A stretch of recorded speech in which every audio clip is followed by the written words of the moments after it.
నమస్తే. Welcome to our channel. Senior journalist Damu Balaji గారు ఉన్నారు. వారితో మాట్లాడదాం. సార్ నమస్తే సార్. నమస్తే. Sir Allu Arjun brother accident లో చనిపోయారు అనే న్యూస్ వచ్చింది. అసలు యాక్సిడెంట్ ఎలా జరిగింది? ఆయన ఎలా చనిపోయారు? అలాగే అల్లు అర్జున్ కి ఎంతమంది సిబ్లింగ్స్ సార్? అసలు ఆ స్టోరీ గురించి చెప్పండి. అల్లు అర్జున్ గురించి ఇప్పుడు రకరకాల రోజుకొక వార్త వస్తుంది. అవును. అలాగే ఇప్పుడు ఒక వార్త వైరల్ అవుతుంది. అదేంటంటే అల్లు అర్జున్ బ్రదర్ యాక్సిడెంట్ చనిపోయాడని. అయితే ఇది ఇప్పుడుది కాదు. అల్లు అర్జున్కి మామూలుగా అయితే ముగ్గురు అల్లు అర్జున్ బ్రదర్స్ ముగ్గురు అనమాట. వెంకటేష్, శిరీష్, అల్లు అర్జున్ ముగ్గురు అనేది అందరికి తెలుసు. కానీ ఇంకొక బ్రదర్ కూడా ఉండేవాడు, అతను చనిపోయాడన్న వార్త ఇప్పుడు బయటకు వచ్చింది. ఎందుకంటే మీడియా ఇప్పుడు అల్లు అర్జున్కి సంబంధించి డిఫరెంట్ కోణాలని బయటికి తీస్తుంది కదా, అల్లు అర్జున్ ఫ్యామిలీ గురించి. ఎందుకంటే అల్లు అర్జున్ లైమ్ లైట్లో ఉన్నప్పుడు అల్లు అర్జున్ మీద విషయాలు తెలుసుకోవడానికి ప్రజలు కూడా ఇంట్రెస్ట్ చూపిస్తారు. అందుకని మీడియా ఏం చేస్తుందంటే అల్లు అర్జున్ తల్లి ఎవరు, అల్లు అర్జున్ అలా చిన్నప్పుడు ఎలా ఉండేవాడు, అల్లు అర్జున్కి ఎంతమంది బ్రదర్స్ సిస్టర్స్ ఉన్నారా, అల్లు అర్జున్ భార్య బ్యాక్గ్రౌండ్ ఏంటి, ఇలాగా మల్టీ డైమెన్షనల్గా అల్లు అర్జున్ విషయాలంతా బయటికి తీసుకొస్తున్నారు. అలాగా ఇప్పుడు అల్లు అర్జున్కి ముగ్గురు బ్రదర్స్ మొత్తం వాళ్ళు ముగ్గురు కాదు, నలుగురు. ఒక అతను చనిపోయాడు అన్న విషయం ఇప్పుడు బయటకు వచ్చింది. అయితే దీనికి ప్రధాన కారణం ఏంటంటే అల్లు శిరీష్ ఆ మధ్య తన సినిమా ఓర్వశివో రాక్షసు అనే సినిమా అతనిది రిలీజ్ అయింది. యాక్చువల్గా 2019లో ఏబిసి అనే ఒక సినిమా రిలీజ్ అయినప్పుడు అది ఫ్లాప్ అయింది. దాని తర్వాత గ్యాప్ ఇచ్చాడు శిరీష్. గ్యాప్ ఇచ్చిన తర్వాత ఓర్వశివో రాక్షసు కొంత బాగానే ప్రమోషన్ చేశారు. కొంత మినిమం అయితే వెళ్ళింది, కానీ హిట్ రాలేదు అతనికి ఇప్పటివరకు లైఫ్లో అల్లు శిరీష్కి రాలేదు. అయితే ఆ క్రమంలో ఆలీతో చిట్ చాట్ జరుగుతున్నప్పుడు ఆలీ అసలు మీరు ఎంతమంది, మీరు ముగ్గురేనా నలుగురు అని కూడా బయట ఉంది కదా టాక్ అన్నప్పుడు ఈయన చెప్పాడు. యాక్చువల్గా ఆలీ ఏంటంటే అల్లు అరవింద్నే ఈ ప్రశ్న అడగాలనుకున్నాడంట. కానీ అల్లు అరవింద్ని అడిగితే ఎమోషనల్గా ఆయన ఫీల్ అవుతాడు కదా, తన బిడ్డ చనిపోయిన విషయాన్ని తను మాట్లాడాలంటే. తమ్ముడు కాబట్టి తన్ని కొంత బెటరు అని ఆయన్ని అలాగే ఎమోషన్లో దించడం ఇష్టం లేక ఆలీ అడగలేదు. అందుకని నేను నిన్ను అడుగుతున్నానని చెప్పాడు. సో ఈ అబ్బాయి అప్పుడు వివరించాడు, యాక్చువల్గా మేము మొత్తం నలుగురు, మా మదర్కి అల్లు వెంకటేష్, అల్లు రాజేష్, తర్వాత అల్లు అర్జున్, దాని తర్వాత నేను అంటే శిరీష్. అయితే అల్లు రాజేష్ రెండో అబ్బాయి. ఆ అబ్బాయి 5 ఏళ్ల వయసులోనే ఒక ప్రమాదంలో చనిపోయాడు. సో అది మమ్మల్ని ఆ టైంలో అప్పటికి ఇంకా శిరీష్ పుట్టలేదు అప్పటికి. సో వాళ్ళ ఫ్యామిలీ అంతా బాగా కుంగిపోయింది. దాని తర్వాత కొంతకాలం పట్టిన తేరుకోవడానికి. దాని తర్వాత అర్జును నేను పుట్టాము అని చెప్పాడు అనమాట. అంటే నలుగురు ఉండుంటే మేము నలుగురు ఉండాలి, కానీ అతను లేడు, రాజేష్ లేడు అనేది చెప్పారు. సో అల్లు వెంకటేష్, అర్జున్ అండ్ శిరీష్ ముగ్గురు అన్నదమ్ములు. వెంకటేష్ ఏమో ఒక ఫిల్మ్ మ్యాగజైన్ పెట్టడం, కొన్ని వ్యాపారాలు చూసుకుంటాడు. అల్లు అర్జున్ మనకు తెలుసు. ఆయన అల్లు అర్జున్ యాక్చువల్గా వాళ్ళ మదర్ కూడా నిర్మల అనుకుంటాం పేరు. ఆమె కూడా ఒక దాంట్లో ఇంటర్వ్యూ ఇస్తూ అల్లు అర్జున్ గురించి మేము ఎక్కువ భయపడ్డాము, ఇతను ఎవరి మాట వినేవాడు కాదు, ఇప్పుడు కూడా ఆ లక్షణం ఉంది, అతను ఏదన్నా ఒకటి చేయాలనుకుంటే ఇంకెవరు చెప్పినా వినడు, కాకపోతే ఇప్పుడు అన్నీ ఆలోచిస్తాడు, చాలా మెచ్యూరిటీ వచ్చింది. అప్పుడైతే మేము భయపడ్డాము, ఇతను ఏం చేస్తాడు ఏంటో, కెరీరా ఇతను ఏం చేయబోతున్నాడు అనేది మేము టెన్షన్ పడిన మాట వాస్తవం అనేది కూడా ఆమె చెప్పింది. ఇప్పుడైతే నాకు అతన్ని చూస్తే ప్రౌడ్గా ఫీల్ అవుతాను. ఎందుకంటే అతను ఒక పాన్ ఇండియా స్టార్గా ఎదిగాడు. రెండోది అతను ఏ పని చేసినా కూడా మెచ్యూరిటీతో థింక్ చేస్తాడు, అందరి అభిప్రాయాలు అడుగుతాడు. కానీ ఒకసారి నిర్ణయం తీసుకున్నాక మాత్రం ఇప్పుడు కూడా ఆ లక్షణం ఉంది, అది ఏదేమైనా అమలు చేయడానికి అతను ముందుకెళ్తాడు.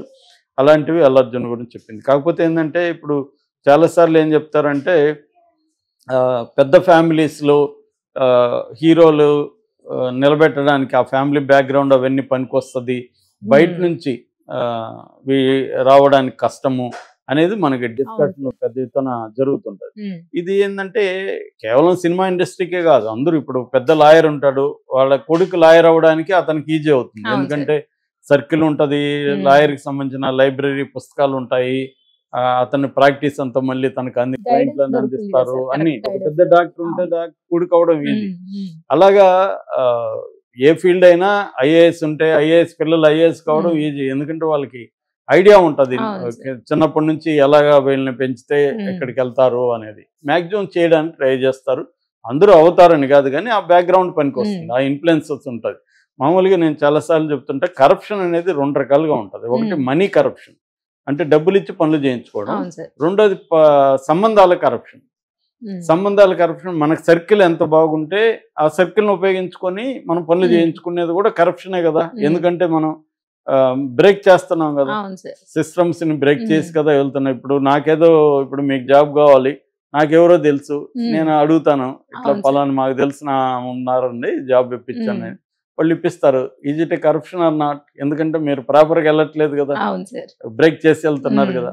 సో ఈ కరప్షన్ అనేది ఇండియాలో అప్పర్ కాస్ట్కి మాత్రమే పనిచేస్తుంది. పేదలకు ముఖ్యంగా ఉమ్, దళితులకి, బీసీలకి, వీళ్ళకి పనిచేయదు. ఎందుకు? వీళ్ళకి ఆ సర్కిల్ ఉండదు. అవును సార్. అక్కడే డబ్బు కరప్షన్కి మాత్రమే డెమోక్రాటిక్ ఉమ్, స్వభావం ఉంటుంది. డబ్బులు దళితుడు ఇచ్చాడా, బీసీ ఇచ్చాడా అనేది చూడు, ఉమ్, తీసుకునేవాడు.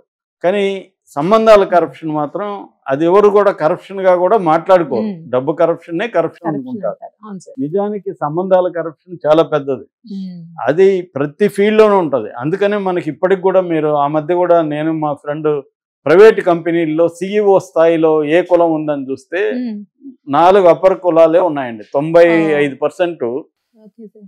గవర్నమెంట్ దాంట్లో రిజర్వేషన్ ఉంది కాబట్టి వీళ్ళు వెళ్ళగలిగారు. ఉమ్, ఉమ్, ప్రైవేట్ కంపెనీలో ప్రైవేట్. మీరు డేటా చూడండి, టాప్ పొజిషన్లో ఉండే వాళ్ళంతా ఈ 4-5 అప్పర్ కాస్ట్లో వాళ్ళే ఉమ్, ఇప్పటికి ఉమ్, ఉంటారు. ఎందుకు?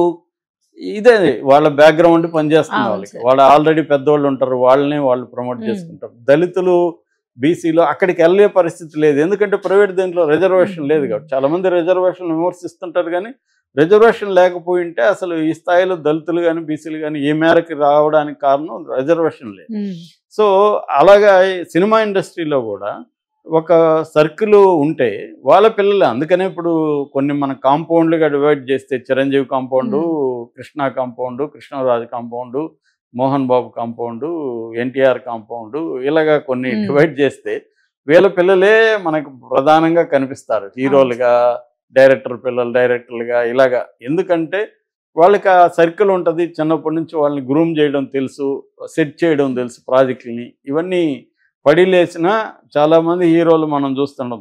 నితిన్ లాంటి వాళ్ళు ఉమ్, 10 సినిమాలు ఫ్లాపులు, 12 సినిమాలు ఫ్లాప్ వచ్చినా నిలబడతారు. For um, example Akkineni Akhil వరుసగా ఫ్లాపులు వచ్చినా అతను ఉండడానికి, మామూలుగా అయితే వేరే హీరో ఉదయ్ కిరణ్ లాంటి వాళ్ళు ఏమయ్యారు, ఉమ్, వెళ్ళిపోతారు. అవును సార్. కానీ వీళ్ళకి ఆ బ్యాక్గ్రౌండ్ అదంతా హెల్ప్ ఉమ్, చేస్తుంది. కాకపోతే అది అందరికి హెల్ప్ చేయదు. ఉమ్, ఎంతో కొంత టాలెంట్ టాలెంట్ ఉండాలి. లేకపోతే ఉమ్, నిలబడడం కూడా కష్టం. ఇప్పుడు కృష్ణ ఫ్యామిలీలో రమేష్ ఉన్నాడు. ఉమ్, ఆయన 13-14 సినిమాలు చేశాడు. మరెందుకు హీరోగా ఉమ్, నిలబడలేకపోయాడు? మహేష్ బాబు వాళ్ళ అన్న అవును సార్. మహేష్ బాబు ఎందుకు రాగలిగాడు అంటే ఉమ్, అతనికి ఆ టాలెంటు, ఉమ్, ఆ రూపము, కొంత లక్కు ఇవన్నీ పనిచేస్తాయి. ఉమ్, అట్లాగే ఈయనకు ఇప్పుడు అల్లు అరవింద్కు నిజానికి చిరంజీవి కెరీర్ గ్రోత్ కనుక అల్లు అరవింద్ ప్లానింగ్ కానీ, మేనేజరల్ స్కిల్స్ కానీ, వ్యూహాలు వేయడం కానీ, అవన్నీ డీలింగ్ చేయడం కానీ, అవును డీల్ సార్. చేయడం ఇవన్నీ పనికొచ్చాయి. ఉమ్, అంటే మనకి ఇప్పుడు ఒక రాజుకి మంత్రి ఎలాగా, ఇప్పుడు ఆయన ఉమ్, చంద్రగుప్తుడికి చాణక్యుడు ఎలాగా ఉమ్, పనిచేస్తాడో ఉమ్, అలాగా ఒక చిరంజీవి వెనక అల్లు అరవింద్ అల్లు అనేది అరవింద్ సార్. అవును సార్. పనిచేసింది. అది అందరికి ఇండస్ట్రీలో ఉమ్, తెలుసు. ఆ, కాకపోతే అల్లు అరవిందే తన కొడుకుని మరి ఎందుకు హీరో చేసుకోలేకపోతున్నాడు? శిరీష్ని ఈయన్ని చేసుకోగలిగాడు కానీ ఉమ్, శిరీష్ని ఎందుకు చేసుకోలేకపోతున్నాడు అంటే శిరీష్లో దానికి తగిన అవసరమైన మెటీరియల్ ఉమ్, సరిపోవట్లేదు. అతను బాగుంటాడు, పెర్ఫార్మెన్స్ బాగా చేస్తాడు, ఇవే సరిపోవు. హీరో కావడానికి ఇంకా కూడా వేరే వేరేవి రావాలి. అంటే నెసరీ కండిషన్, సబ్సెంట్ కండిషన్ అని 2 ఉంటాయి ఎప్పుడైనా ఉమ్, దేంట్లో అయినా. నెసరీ కండిషన్ ఏమో నీకు సర్కిల్ ఉండడం, ప్రమోట్ చేయడం, ఇవన్నీ నెసరీ కండిషన్. ఇవి ఉమ్, లేకపోతే అసలు ఎంట్రీనే ఉండదు. ఇప్పుడు ఉమ్, మామూలు వాళ్ళు హీరోగా రావడం అంటే వెరీ వెరీ డిఫికల్ట్. ఎందుకంటే బ్యారియర్స్ చాలా ఉంటాయి. వీళ్ళకి ఈ ప్రైమరీ బ్యారియర్స్ ఏవి ఉండవు సినిమా ఇండస్ట్రీలో, ఉమ్, వీళ్ళు ఈజీగా వెళ్తారు. కానీ అక్కడ నుంచి సబ్సెంట్ కండిషన్ అయితే సరిపోదు. వీళ్ళ ఉమ్, ఈ వేరే ఉండాలి. సబ్సెంట్ కండిషన్ ఏందని డిఫైన్ చేయలేం, అది చేంజింగ్ అవుతూ ఉంటుంది ప్రతిసారి. సో అలాగా శిరీష్ ఇప్పటి వరకు అతని కెరీర్లో సినిమా లేదు. ఆ, అతనికి అంటే అతనికి తగినట్టుగా కథను ఎంచుకోవడమా, ఉమ్, ప్రమోషన్ అన్నీ చేస్తున్నప్పుడు కూడా ఇప్పటివరకు ఇట్లేదు. నిఖిల్ది కూడా అదే పరిస్థితి కదా. అవును. నిఖిల్ది ఆ మధ్య కొంత బ్యాచులర్ సినిమా కొంతవరకు ఎలిజిబుల్ బ్యాచులర్ కొంతవరకు అయింది తప్ప మంచి హిట్ అనేది ఇప్పుడు నిఖిల్ కెరియర్లో కూడా ఇప్పటివరకు లేదు. ఇతను కొంతవరకు బెటర్గా ఉన్నాడు నాగ చైతన్య. సో ఇలాగా ఇప్పుడు అల్లు అరవింద్ కుటుంబంలో ఒక బాబు చనిపోయాడు, ముగ్గురు ఉన్నారు. ఈ ముగ్గురికి కూడా ఆస్తులు కూడా లాంగ్ బ్యాకే. నాకు ఎవరో ఒక డైరెక్టర్ చెప్పాడు, అల్లు అరవింద్ ముగ్గురికి 800-900 కోట్లు ఒక్కొక్కరికి తన ఆస్తులు పనిచేశాడు అని చెప్పారు. సో వీళ్ళు ముగ్గురు వాళ్ళు పనులు చేసుకుంటుంటారు, కానీ అల్లు అరవింద్ తన ఆస్తుల్ని ఆల్రెడీ ముగ్గురికి డిస్ట్రిబ్యూట్ చేశాడని కూడా చెప్పాడు. అల్లు అరవింద్ ఏంటంటే వెరీ ప్లానింగ్ ఉన్న పర్సన్.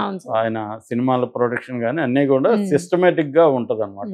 ఆయన కానీ దగ్గుబాటి సురేష్ బాబు వీళ్ళు ఏంటంటే వెరీ సిస్టమేటిక్ గా చేసుకుంటా వీళ్ళే ఇదనమాట. సో అలాగా ఇది. కానీ అటువంటి అల్లు అరవింద్ కూడా ఇప్పుడు వచ్చిన క్రైసిస్ డీల్ చేయడానికి ఆయన కొంత టైం పట్టింది, చాలా ఇబ్బందుల్ని ఎదుర్కోవాల్సి వచ్చింది. ఎవరికైనా ఒక్కోసారి మనకు మించిన శక్తులు బయట పవర్ఫుల్ ఉన్నప్పుడు వాటిని డీల్ చేయడంలో నీకు ఎంత ఇది ఉన్నా కూడా కష్టం. అందుకని పవర్ ఇంపార్టెంట్. పవర్ ఎవరికి ఉంటే సిస్టమేటిక్ పవర్, అది కూడా వ్యవస్థీకృత అధికారం అనే దాని ముందు ఎంత బలమైన వ్యక్తి అయినా కూడా బలహీనుడు అయిపోతాడు.